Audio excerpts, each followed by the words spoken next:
Hello viewer, I hope you're having a good day. I've been wondering, and I'm not sure yet if it isn't just nostalgia, but I swear the internet used to be so much better for artists. I remember people making videos back in 2018 about how bad Instagram is for artists, and thinking, yeah, it's not perfect, but I like it still. And now I feel like everything has gotten worse, so I figured I might want to just complain and get some things out of the system and maybe try to be informative while doing that. Maybe not everyone is as chronically online as me, and has followed, for example, the premise of generative AI, but also the behavior of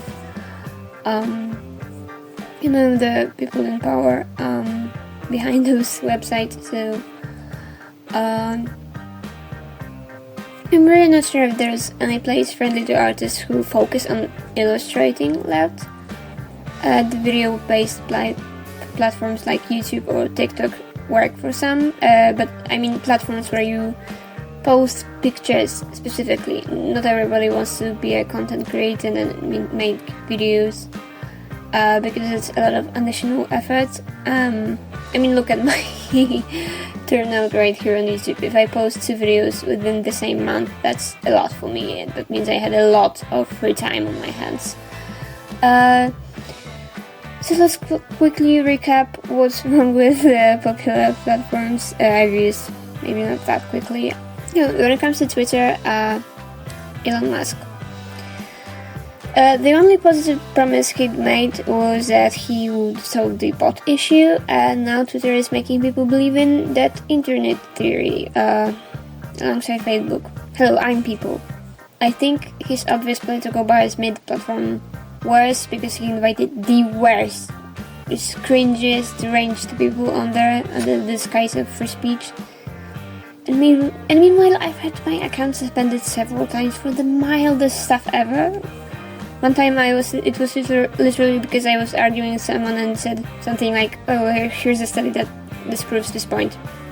And just literally, they said something that was scientifically incorrect. And I got banned for 2 days for that.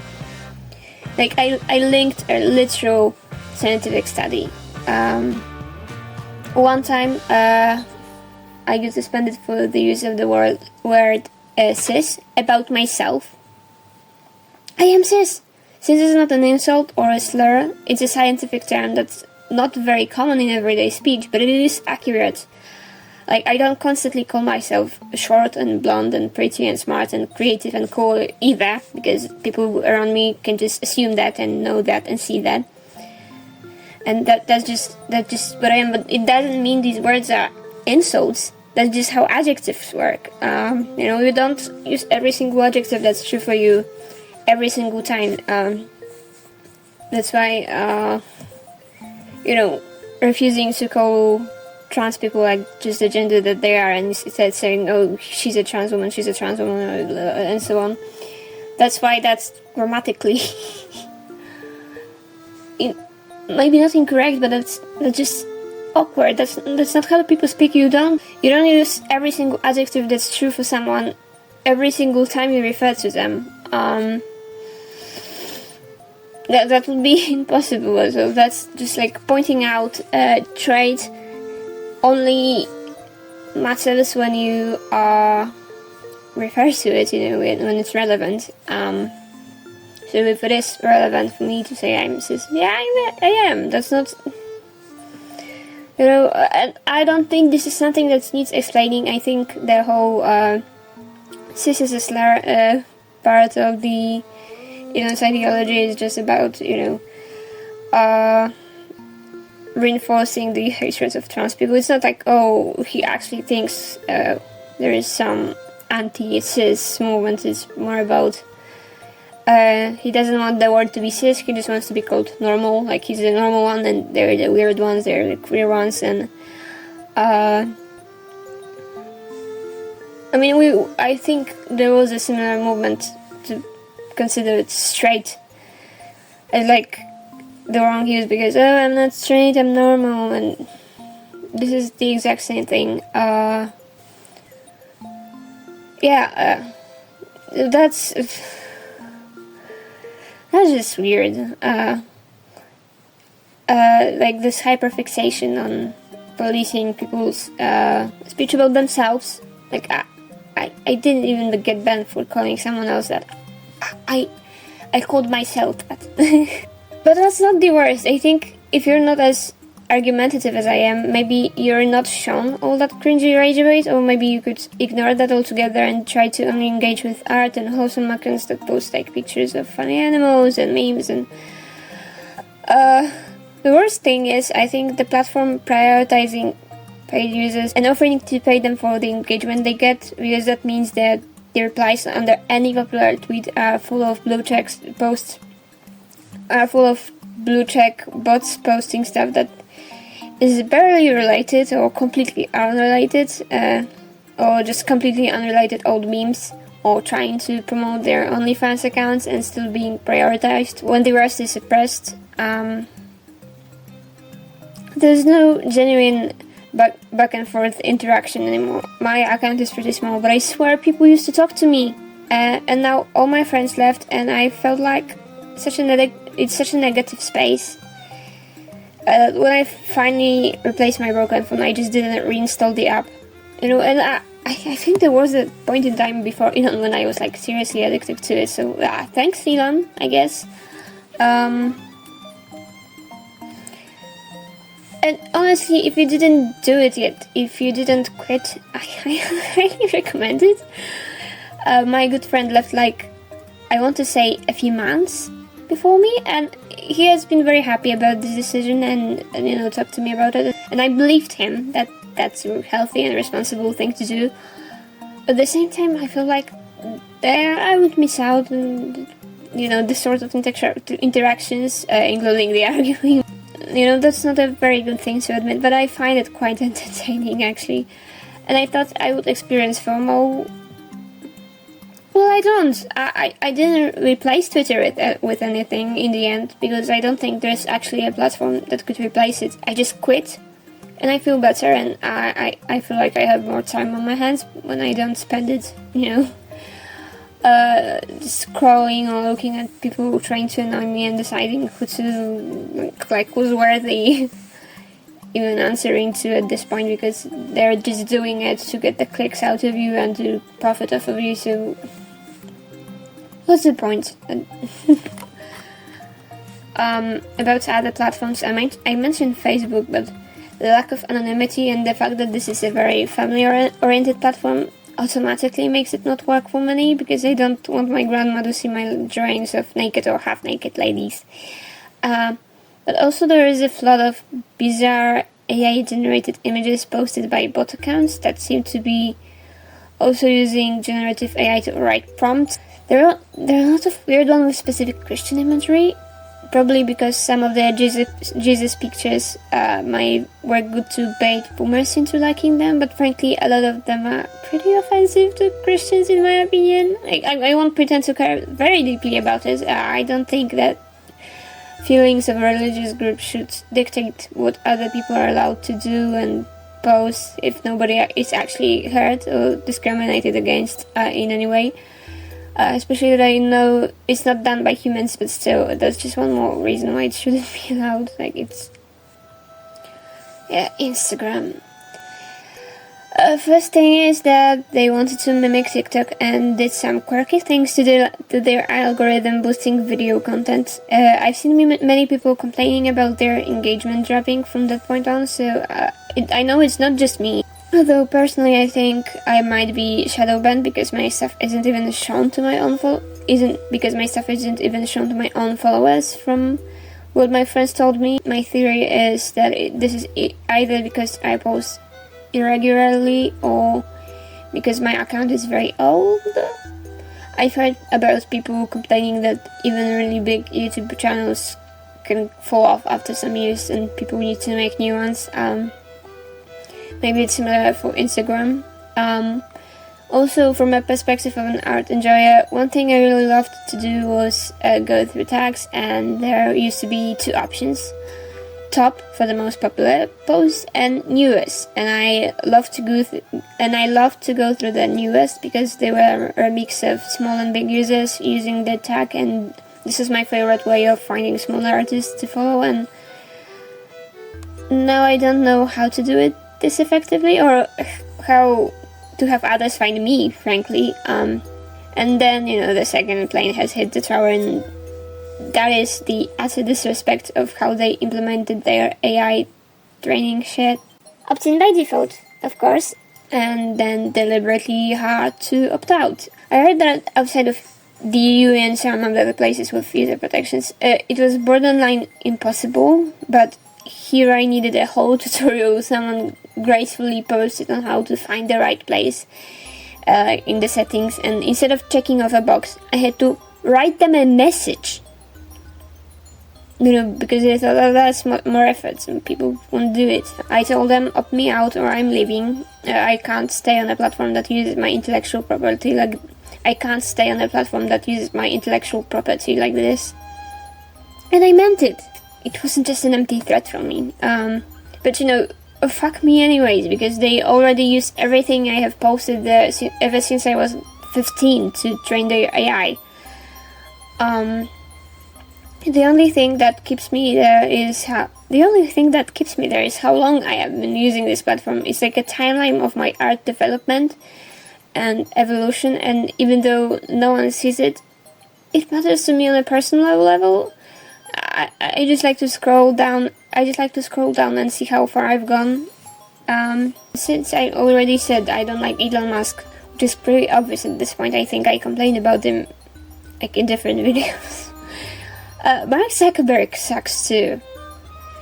It's interesting how he managed to maintain this image of a vaguely progressive guy, with Facebook being this filled with conspiracy theories and all the boomer style bigotry.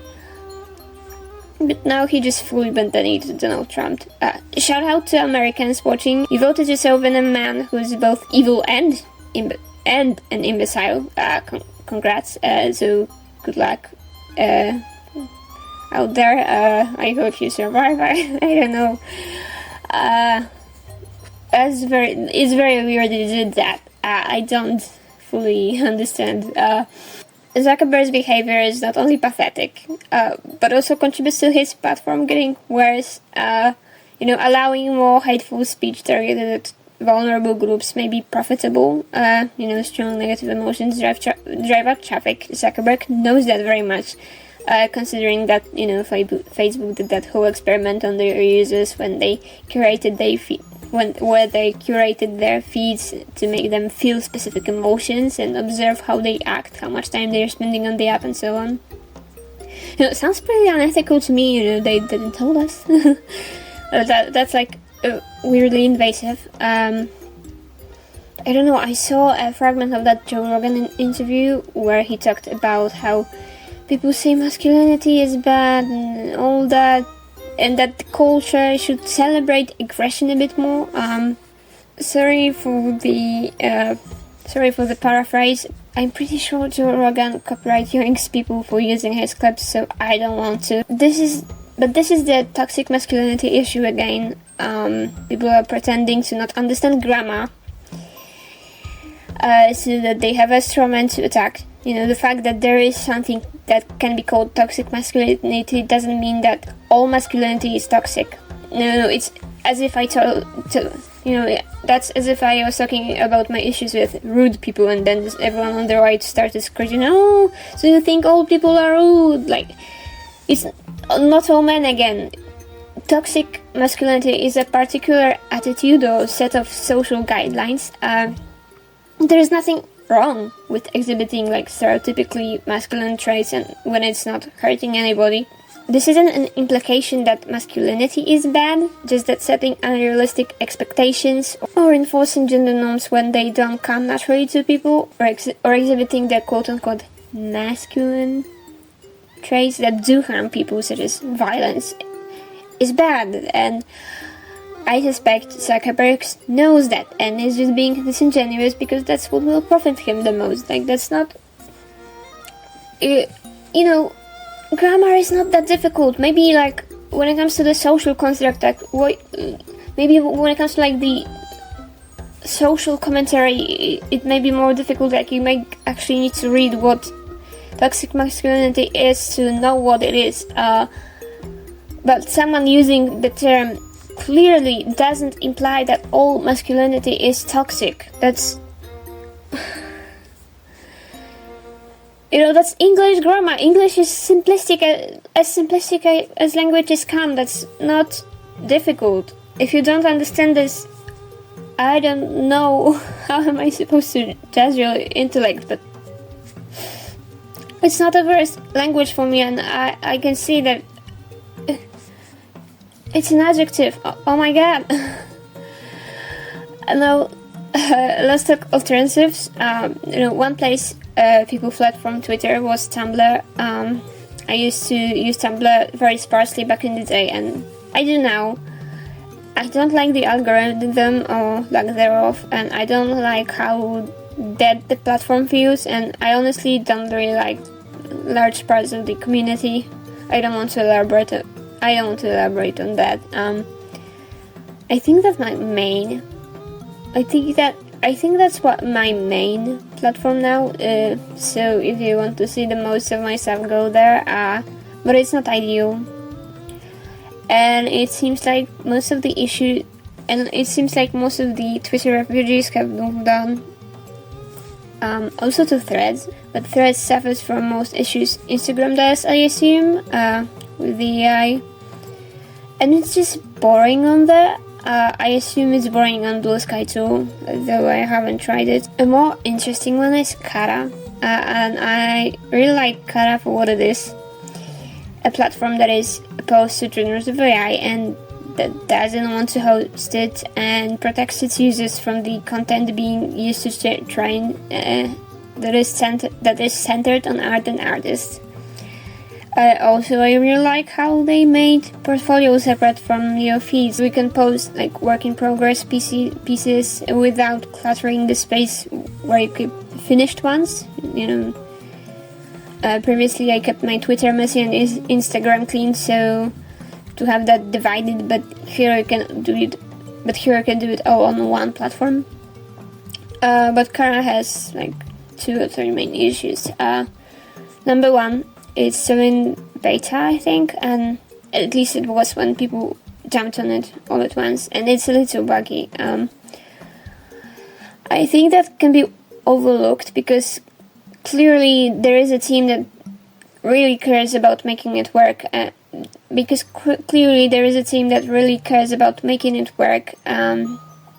But even they themselves don't advertise it to masses yet. And they seemed overwhelmed with its sudden popularity after the Instagram AI debacle.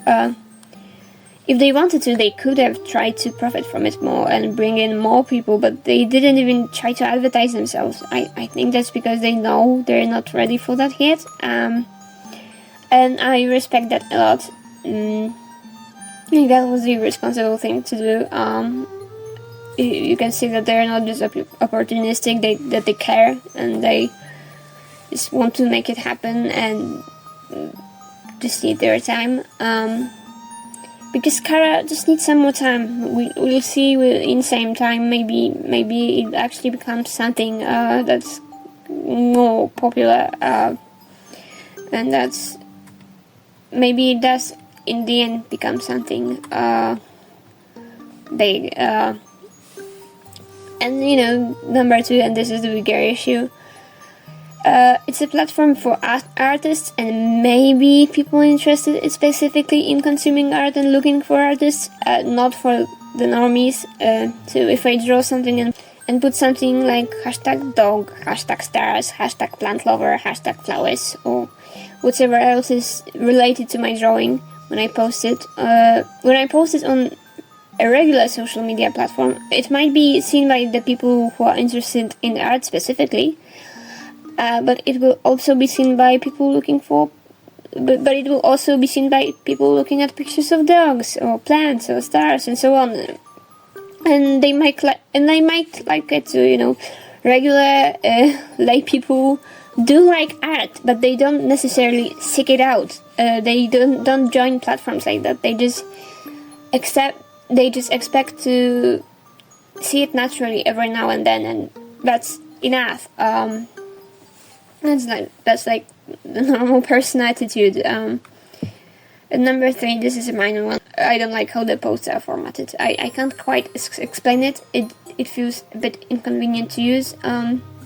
So I have set up my character account when the hype was dying out, to be honest, because I do believe this platform has a future, and I like the idea of how it operates, and I plan to use it alongside other platforms. But I really wish Instagram could somehow go back in terms of how it was back in 2016. I don't know, because I really liked it, and I feel disappointed and abandoned in a way. It used to be a good platform for artists and regular people, and just posting pictures of their life and pets and holidays and whatever they found fun and cool looking.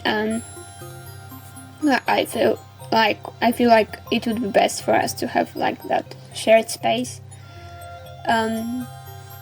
where everyone could care when everyone would share what they care about, and we would just bounce off of each other. And yeah, I don't think there's one good place online to go. Like, that's the conclusion. Every now and then people will jump onto some new platform thinking that would be it, but then it's not. It was Tumblr, then Threads, then Blue Sky to replace Twitter, Kara to replace Instagram. When Americans didn't have access to TikTok for like half a day, they went to an even more Chinese alternative, Red Note, which is frankly funny. I'll give you that. But frankly, I don't think they would have stayed there for long, even if TikTok wasn't reinstated.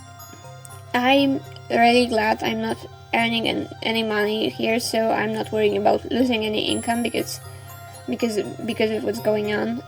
Perhaps we do just need something new, not a clone to replace any of the